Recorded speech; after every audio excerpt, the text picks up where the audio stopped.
On passe la parole à Pierre Blériot. Pierre Blériot, plusieurs réserves ont été étalées sur ce plateau pour Maître Nouga.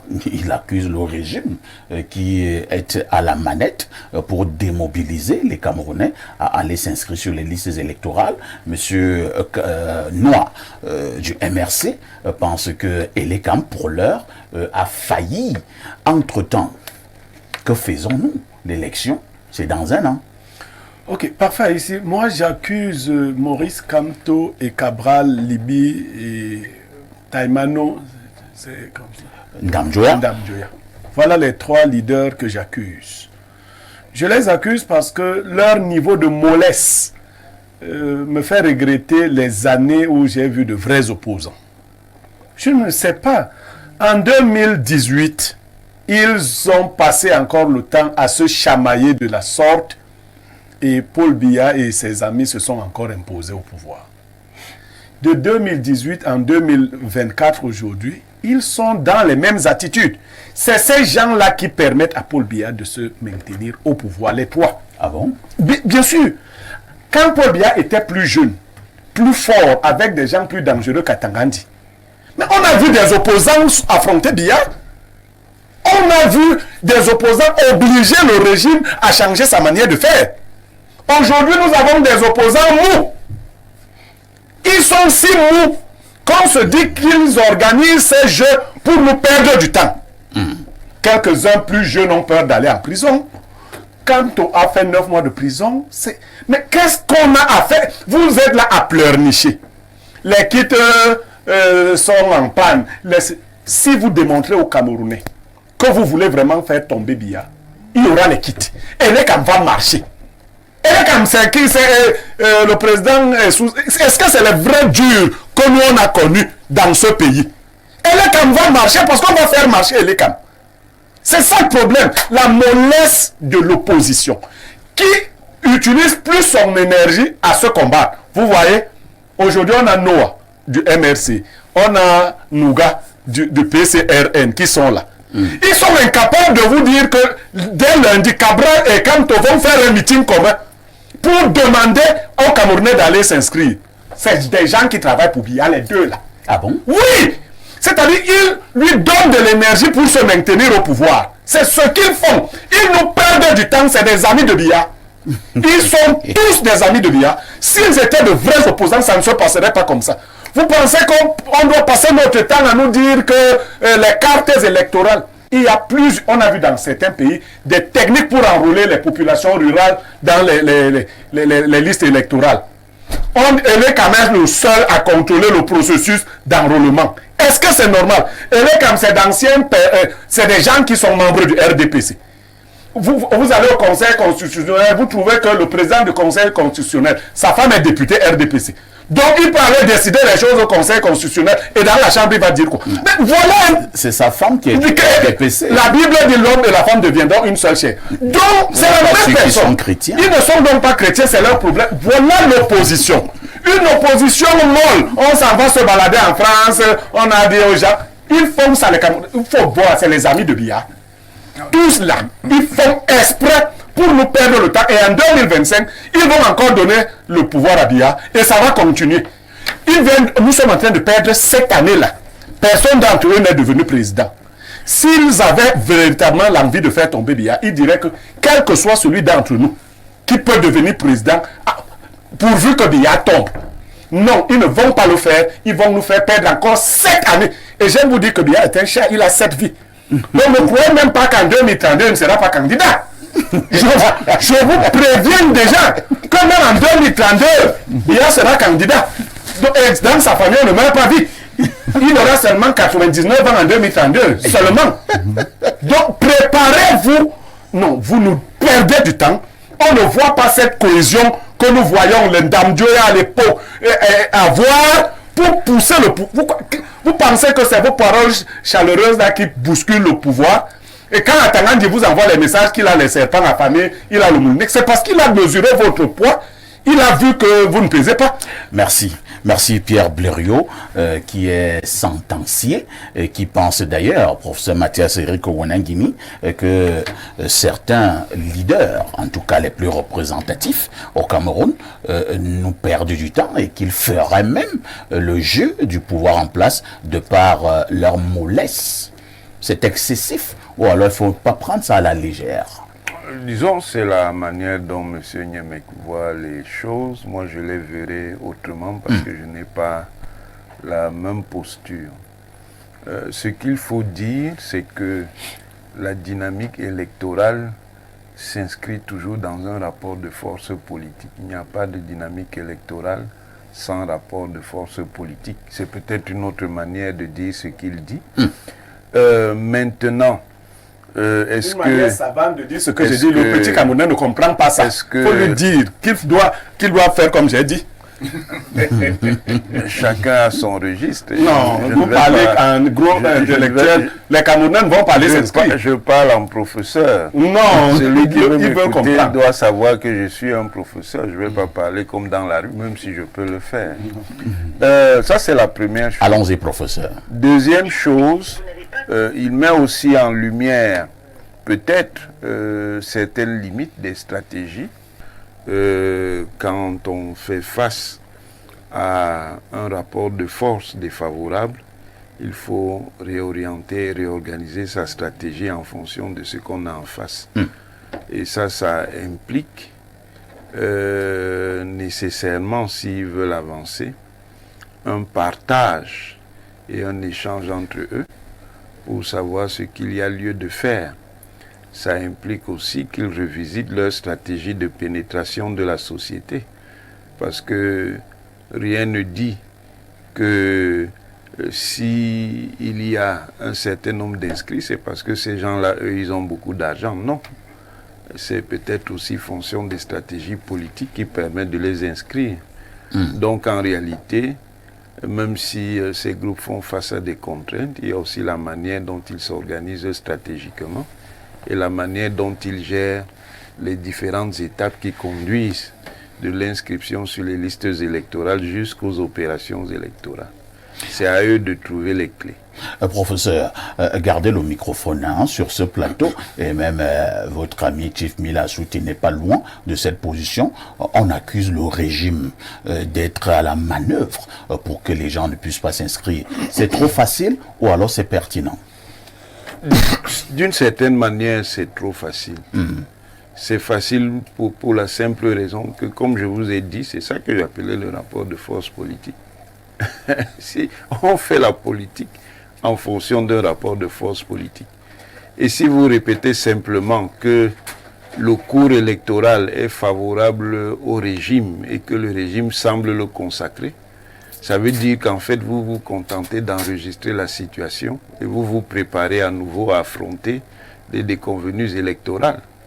Une fois donc on a constaté à tort ou à raison que c'est favorable au régime, le problème est de savoir quelles sont les tactiques et les stratégies qu'on utilise pour essayer de modifier la situation. C'est sur ça que les groupes d'opposition devraient travailler. Et le constat de la situation actuelle, s'il n'y a pas de tactique et de stratégie pour y faire face, vaut ratification du rapport de force, tout simplement. Ça vaut simplement ratification du rapport de force. Pourquoi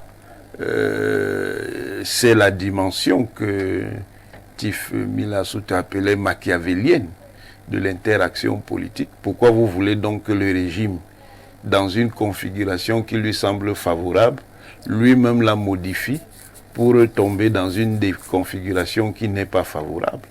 C'est là où le rapport de force politique intervient. Il intervient par différents moyens. C'est aux forces d'opposition de trouver la combinaison appropriée de ces moyens-là pour faire évoluer les choses. Bon, cela étant dit, c'est quelque chose qui est très difficile. Et c'est quelque chose qui demande d'avoir une conception très élaborée de la politique pour aller vers un autre horizon. C'est pas avec ce qu'on voit là qu'on peut Qu'est-ce que nous voyons? Modifier. Ce qu'on voit, en fait, c'est une opposition d'abord qui est dispersée. Bon, elle peut être dispersée idéologiquement, ça c'est pas un problème. C'est un élément du pluralisme politique. Mais même s'il y a des divergences idéologiques, une opposition qui gagne en maturité, c'est une opposition qui peut discuter au-delà de ces divergences idéologiques autour des procédures et des transactions qui concernent l'organisation des élections et la mobilisation électorale. C'est une opposition qui doit avoir une certaine manière de pénétrer la société. Et c'est peut-être là aussi où il y a un souci. Et quand je dis pénétrer la société, c'est pénétrer la société à tous les niveaux. Pas seulement au niveau populaire, oui, il faut effectivement pénétrer le niveau populaire, mais il y a aussi justement d'autres niveaux qui sont moins populaires qu'il faut pouvoir pénétrer. Par exemple, pour résoudre le problème de l'engagement d'un certain nombre de segments de la société, il vous faut des moyens, pour le dire de manière simple. Et si vous n'avez pas des groupes d'intérêt et des lobbies qui ont une certaine puissance économique et qui vous accompagnent, ça va être très difficile.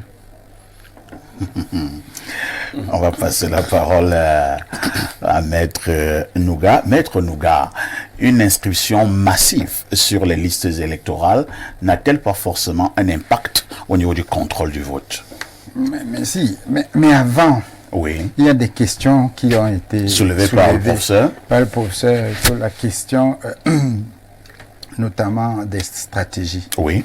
Vous savez, quand on observe bien la société politique camerounaise aujourd'hui, je prétends que Cabral Libya a apporté quelque chose de nouveau par rapport aux élections. Il a démarré son activité politique par rapport au principe de l'élection et à l'idée de l'inscription. À partir d'une mobilisation, la mobilisation sur l'inscription sur la liste électorale, qu'il est devenu homme politique. Et vous voyez... Et vous avez vu la réaction que ça a suscité même dans des milieux d'opposition. Oui, voilà. C'est pour ça que je disais que il est important de le rappeler. Parce que du point de vue stratégique, l'inscription sur les listes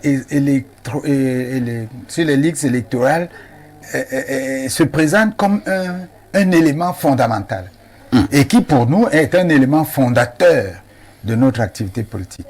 Et comme le professeur le dit, les opposants même à l'époque ont dit que ce n'était pas nécessaire, que c'était un pion du régime, qu'on ne peut pas changer ce pays par les élections. Donc, il y a un déficit de mobilisation intellectuelle, sociale et aussi populaire. Il y a un aspect là, maître, toutes mes excuses, regardez, il y a un aspect que le professeur Wanangina a développé tout à l'heure, lors de sa dernière prise de parole. Il parlait un peu de cette opposition qui est dispersée. Oui, et il disait, attendez, il disait qu'on pouvait même être antagoniste sur le plan idéologique, mais sur stratégique. Mais c'est ce que votre opposition là, pourquoi elle n'arrive pas à s'entendre, ne fût-ce que sur l'essentiel? Et je pense que Pierre Blériot n'était pas très loin de cette position. Il faut le dire, professeur, il faut le dire, monsieur le consultant. Ce que vous appelez opposition n'est pas l'opposition. Ah bon? Il y a plusieurs oppositions. Il y a des infiltrés. Ah bon? Dans l'opposition, des infiltrés du pouvoir, des agents du pouvoir. Et je dis, il faut être naïf pour ne pas l'admettre. Pour l'instant, les deux plus grands opposants au Cameroun, c'est Kamto et Cabral. Cela signifie que si ce n'est pas Cabral qui est infiltré, c'est Kamto. Oui. Ou alors les deux sont des infiltrés. Mais on peut simplement retrouver, et là je le dis pour moi-même, je ne le dis pas pour Cabral, ni pour mon parti. On peut simplement examiner les attitudes, vous comprenez, pour savoir qui est pour qui. Qu'est-ce qu'on mettait dans l'attitude? Oui, c'est le comportement. Qu'est-ce que je veux dire? Voyez-vous, quand on dit de s'inscrire sur la liste électorale, comme stratégie qui est aujourd'hui admise, y compris par la société civile, comme une stratégie importante, le professeur Kamto dit non. Ah bon? Mais il dit qu'il ne faut pas s'inscrire. Il dit que, attendez que je termine, parce que c'est important. Parfait, ici, c'est dans cette attitude-là. Attendez que je termine. C'est cette attitude du du PCRN que vous venez d'évoquer là, et que le MRC adopte à d'autres occasions, qui montre donc que vous travaillez tous pour le RDPC. Arrête. J'arrête d'abord. Vous travaillez tous pour le RDPC. Vous l'avez dit, Blériot, j'arrête de prendre la parole. Tu l'as dit et je voudrais te démontrer le contraire. Oui, vas-y. Tu comprends? Parce que nous sommes un peu comme dans le tribalisme ou le racisme. quand quelqu'un évoque le racisme, il accuse l'antiraciste de raciste. C'est exactement la situation qui a été parfaitement organisée depuis la colonisation. Et c'est là où, professeur, il faut faire attention à l'histoire politique de ce pays. Démontrez-nous l'infiltration. Oui, allons-y. Vous avez un monsieur, Oui. et moi je le dis, je répète, je le parle pour moi. Oui. Vous avez un monsieur qui travaille pour le SDF Oui. en 1992 et qui, à un moment donné, est rejeté de ce parti comme étant un infiltré du pouvoir. Parce Quand que le il SDF sort, n'était pas un laisse-moi parti du terminer pouvoir. parce que c'est difficile. Oui. Quand il sort, il est tout de suite adoubé par le pouvoir et il sert et défend le président Biya Oui. à titre personnel et à titre organique. Il est nommé ministre, membre du gouvernement. Il démissionne et s'approprie le parti d'un jeune révolutionnaire que j'appelle Togué. D'ailleurs, je sais que le professeur Fogué. Je sais d'ailleurs que le professeur comme ça, Eric était aussi dans l'organisation de la mise sur pied de ce projet politique. Il les bluffe. Et on lui donne la prééminence de ce... Parce que j'ai été consulté. Je ne suis pas venu. Parce que j'ai vu le bluff du professeur Kamto. Et il s'accapare du pouvoir. Et quand il faut aller aux élections, ben écoute, il est content d'être candidat à la présidence. Quand il n'a plus la possibilité d'être candidat, il empêche les autres d'être candidats même à la mairie. Alors, Parce qu'il ne maîtrise pas cette base. Si on vous comprend bien, je veux si dire on vous que comprend bien, je ne donne vous accusez, aucune crédibilité. non, vous accusez M. Kamto d'être infiltré. Oui. Voilà. Et je suis formel. D'accord. Et je ne lui donne aucune crédibilité dans l'action de l'opposition. Or, il y a dans ce pays, y compris à l'intérieur du RDPC, des opposants. C'est-à-dire des gens qui sont porteurs d'une projection différente, d'une projection politique plus souverainiste.